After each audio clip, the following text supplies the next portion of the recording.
ጥቂት ስንኞች ኃይላቸው በበዛ ቃላት ተሰድረዋል። ቃላቱ ትርጓሜያቸው ብዙ ስሜትን ቀስቃሽ ወኔን አላባሽ ናቸው። ለባህር ኃይል ቅርበት የሌለው መዝሙሩን በጥልቅ ሰምቶ ስሜቱ የተኮረኮረ አይጠፋም ብለን እናስባለን። እኔም የዚህ ስሜት ተጋሪ ስለሆንኩ ነው። መቼም በሀገር ጉዳይ የተቃኘ ለሀገር የተባለ ከጆሮ ለመዋሃድ ከልብም ለመስረጽ ጊዜ አይፈጅበትም። እንዲያው በወቅቱ የባህር ኃይል አባላት መዝሙሩን ሲዘምሩ እንዲሁም ያነገበውን መልእክት በተግባር ሲኖሩ ሊኖር የሚችል ስሜትን መገመት አያዳግትም። ሊዲንግ ሲማን 4478/77 ዳምጠው ጉክሳ እባላለሁ። መልህቅ አርማዬን አሁን ላይ ሆኜ ስሰማ ብዙ ትዝታዎች ናቸው ልቅን የሚሉብኝ። የወጣትነት ጊዜን አስታውሳለሁ። የራሴን ፐርሰናሊቲ በዛ ጊዜ ነበረኝን ለሀገሬ የነበረኝን ጥልቅ ፍቅር ከዛሬ ድረስ ያልተሸረሸረውን በዛ በነበርንበት የቀይ ባህር ላይ በየቀኑ ደግሞ ይከፈል የነበረን መስዋዕትነት፣ በመስዋዕትነት ውስጥ ደግሞ እናይ የነበረውን ተስፋ፣ አንዳችን ለአንዳችን የነበረን እምነት እና ደግሞ በዛ በእምነቱ ላይ ቆመን የነበረን ጽናት ሁሉ በዚህ መዝሙር ውስጥ ትውስ ይለኛል ሳዳምጥ። ደራሲውም የኛው መርከበኛ ወንድማችን በዛው ምጽዋ ላይ ተሰዋ ስለነበረ እሱም ያ ወንድሜ ትዝ ይለኛል።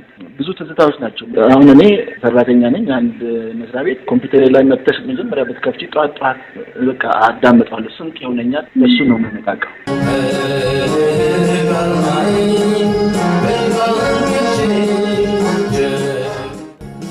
መልህቅ አርማዬ ቀይ ባህር ቤቴ። መዝሙሩ መልህቅ አርማዬ ቀይ ባህር ቤቴ ጀግንነት ውርሴ የአባት ያያቴ እያለ ይቀጥላል። የኢትዮጵያውያን ጀግንነት የተወሳበት በወቅቱ ስለነበራት የባህር በር ብሎም መርከበኞቿ ለአንድነቷ ክብር ግንባር ቀደም መሆናቸውን የሚያወሳ መዝሙር ነው። ካለፉት 30 ዓመታት ወዲህ የባህር በር አልባ ለሆነች ሀገርና ሕዝቦቿ ትዝታ ቀስቃሽ ህመማቸውን ማስታማሚ ሆኖ እናገኘዋለን። የባህር ኃይል መታወሻ ጭምር ነው ይለናል ከባልደረባይ አዲስ ጸጋዬ ጋር ቆይታ ያደረገው መዝሙሩ ልዩ ትውስታን የሚፈጥርበት ደራሲና ሀያሲ ውብሸት ስጦታው። በቀደመው ትዝታ ግን እየታመመን መኖራችንን የሚያሳይ አንድ ዜማ አለ። በኢትዮጵያ ባህር ኃይል መለያ ሙዚቃ ነበረው በፍሬ ሰናይ ከበደ የተዘጋጀ።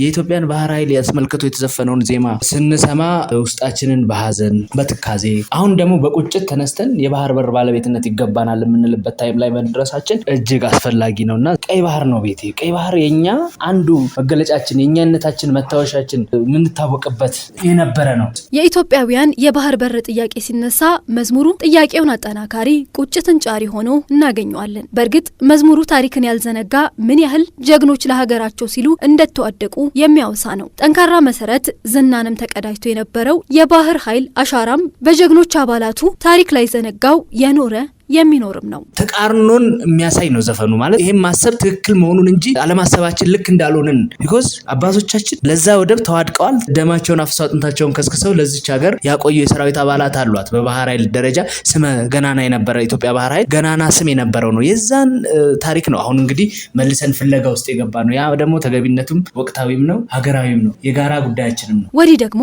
ጀግንነትን ነጋሪ ከሆኑ ስንኞች መለስ ስንል ካዛ መነሻዬ ዱሜራ ድንበር ጀግኖች ልጆቿ ዛሬ የሚታጠር ይላል። በመዝሙር ውስጥ ካዛ መነሻዬ ሲል የሚያነሳው እንዲሁም ዱሜራ ማለቱም በሊዲንግ ሲማን ዳምጠው ጉክሳ አንደበት እንዲህ ይገለጻል። የኢትዮጵያ የቀይ ባህር ድንበር 1120 ኪሎ ሜትር የምንለው ከራስ ካሳር እስከ ራስ ዱሜራ ተብሎ የሚታወቀው ነው። በላይኛው በቃሮራ ጫፍና እዚህ ጅቡቲ ጫፍ የሚገኙ ጫፍና ጫፍ ናቸው። ራስ ካሳር የላይኛው ጫፍ ነው።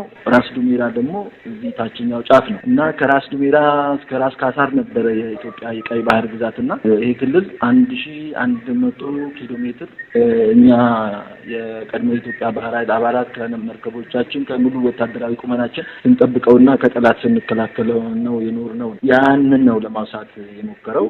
ጥልቅ ስሜት ያላቸው የሀገርን ድንበር የሚገልጹ ስንኞች ናቸው።